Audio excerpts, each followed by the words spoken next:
Shannon's back from his ride. I have taken a shower, watched a comedian, eaten some popcorn, and now I'm ready to learn how to correct my mistakes. Please help me. I ate some popcorn too. And it was delicious. Okay, good. And a sandwich. All right, so And a protein bar. Okay, so Shannon was trying to tell me how to break in the sand, and I thought I would record it so I could watch this later. If you guys want to watch it, great. If not, you can just stop listening now. But go ahead and tell me about today. I would like to ride this successfully. Well, we're talking about in the context of riding steep, sandy descents. Yes. So not just like riding on flat and trying to figure out how to break in sand, but riding really steep stuff that that has rocks and sandy patches, sometimes pretty deep sand. We're at Hartman Rocks, by the way, and it's pretty cool, but it's different terrain. It's high desert terrain. So there's really there's two key elements to ride, maybe three key elements to ride this kind of terrain when you're descending and it's really steep. And that is number one, ride the sides of the trail, not the center of the trail. Because the trail, in a lot of places, especially the steep chutes, they're cupped out like this, and all your sand gets knocked off and falls in the trough. So the sand is deeper down there, and on the sides, there's very little sand. The sand that's there is stuck to the side of it, and it's getting scuffed off by the tires as you roll through. So that's number one. And it's alternate, just go from one side to the other, one side to the other, like back and forth, back and forth. And number two is something that I do all the time in my riding, rocky terrain, rooty terrain, muddy terrain, wet, sand, whatever, and that's load, unload. So what I mean Okay, I don't know what that means. Yeah, what I mean by that is it's almost like a mini bunny hop or something, but you don't have to leave the ground.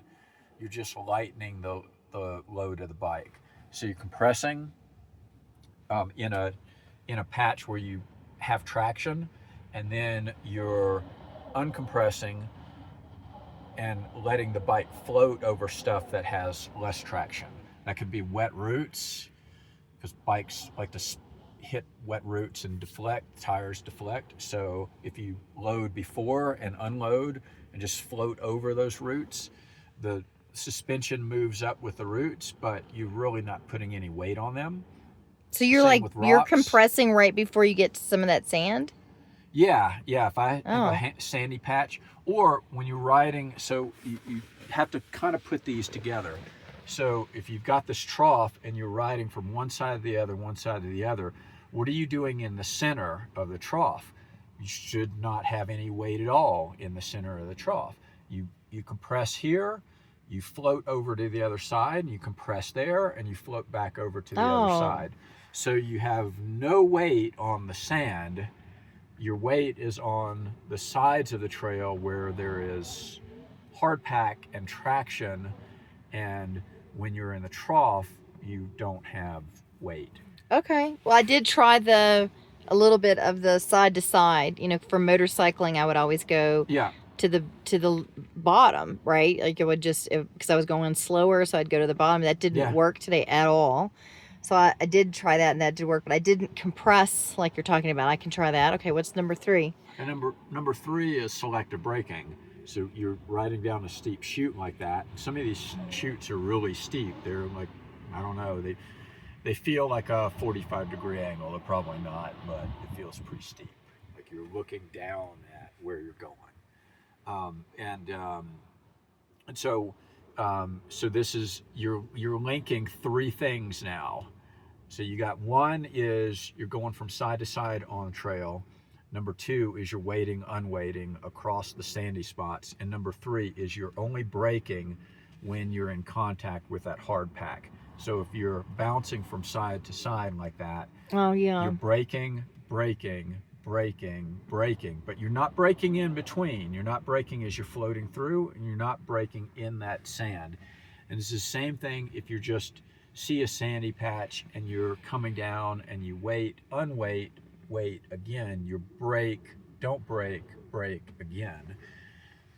There's no point in braking in sand because there's no traction to be had there. All you're going to do is upset the suspension, upset your balance, and possibly wash out your front tire and go down like super hard.